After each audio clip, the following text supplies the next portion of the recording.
Welcome to Running a Fever, episode 105. Today we're going to talk about Walmart pickup. Now, this is relatively new. It's still being implemented in some areas, so you might not have it in your area. But if you're anywhere near a Walmart these days, you've probably seen the big orange sign that says pickup on it. I'm going to try to throw in a picture of that for you just in case you haven't seen it. You probably are not on this planet. This is a Monday special Diet Department edition. I am coming to you from the test kitchen of Running a Fever World Headquarters here in Springdale, Arkansas. This is where we test out all our recipes and diet tips. So here we are.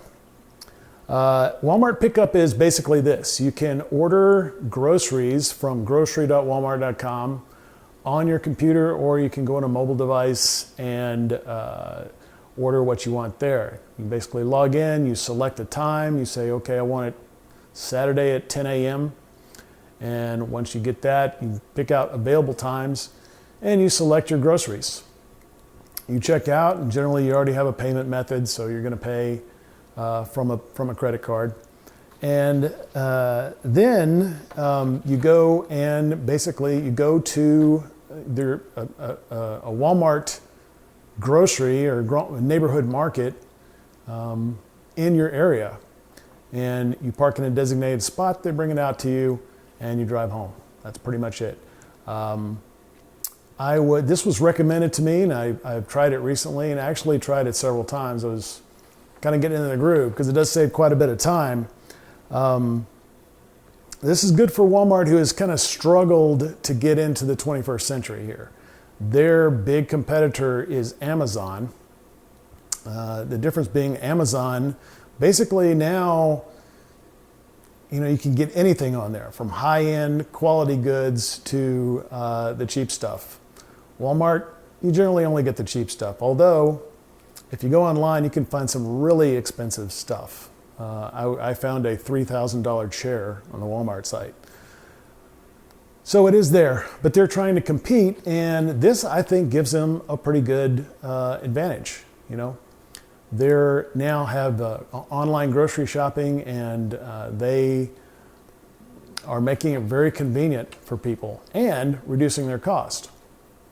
After all, people are out in the parking lot. Well, you don't have to make the inside so nice. Eventually, if everybody did this, then you just have a warehouse and warehouse people delivering to cars out front, just like their distribution centers put stuff on trucks on a smaller scale.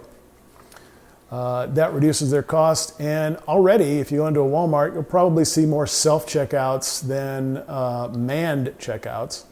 So they're already proceeding in this direction, and eventually you may see not much in there at all except a warehouse. Very, very smart move on Walmart's part, and they're implementing it now. And when Walmart does something, they do it big, and so there's going to be big savings for them, and I think it's going to be very popular. I tried this out, and like I said, and it took me 5 minutes. I got there, I parked in a spot. They have a thing that says, okay, what color is your car? What spot are you parked in? And it's like 1 through 10 or whatever. You put that in there, and pretty soon somebody's walking out because they're expecting you. They know what time you're going to be there. They have GPS that knows where you are and how close you are, so they can be ready to go. Even if it's really cold outside like it was the last time, they can be ready to go out that door and on their way to your car by the time you pull up. So it's really quick. They ask you they ask you to sign your name on a electronic device there, and they will put it in your trunk wherever you want it, in the back seat, and that's it. You can tell them to make substitutes or not if something's not available. Like in the store, you just wouldn't see it on the shelf. In real life, in this scenario, you don't necessarily know if they have the item you want. So if they don't have it, they will either substitute, or you can tell them not to substitute and they just won't put that item on. And you can get it somewhere else if you need to. So with a big load, you can't even check out in 5 minutes. So this is your whole grocery trip in basically 5 minutes, apart from to and from driving. So some of the bad things are it's an appointment thing. So generally you have to wait a few hours. Although if you order your stuff early in the morning, you can still get it that day, maybe even in the morning of that day.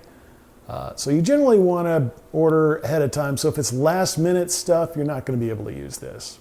You'll just have to drive to the Walmart or the grocery store, wherever you go. I think of a lot of last minute items sometimes. And so I still, when I was doing this, I still wound up going to a grocery store another time per week generally. But that's pretty normal for me. It's still Walmart. So, they may not have the brand you want because that particular vendor may not have given them what they want and they just say no. Their limited selection is part of Walmart's thing. It's part of how they do business.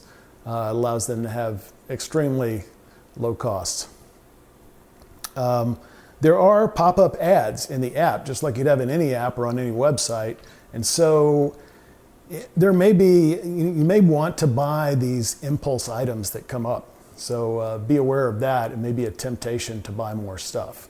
It's not any different from the grocery store in that way, except that, you're buying something in one area. It might not be in a particular area of the store. You're buying, ice cream and they tell you to go to the cookie section or something like that. So that is something that you need to be aware of. So will growth of this service lead to an express line? I don't know. Where you could just, come in and basically drive through and get stuff. I really don't know. We'll see. I have stopped doing this for one particular reason, and that is I think I need the exercise of walking around the store. It keeps me more active, and I'm trying to do things that keep me more active in life.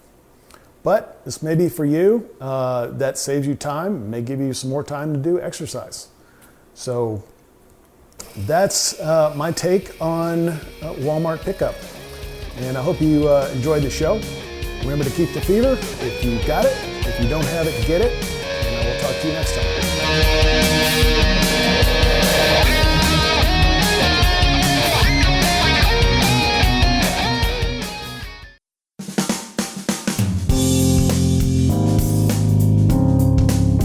This is the Padua Podcast Network.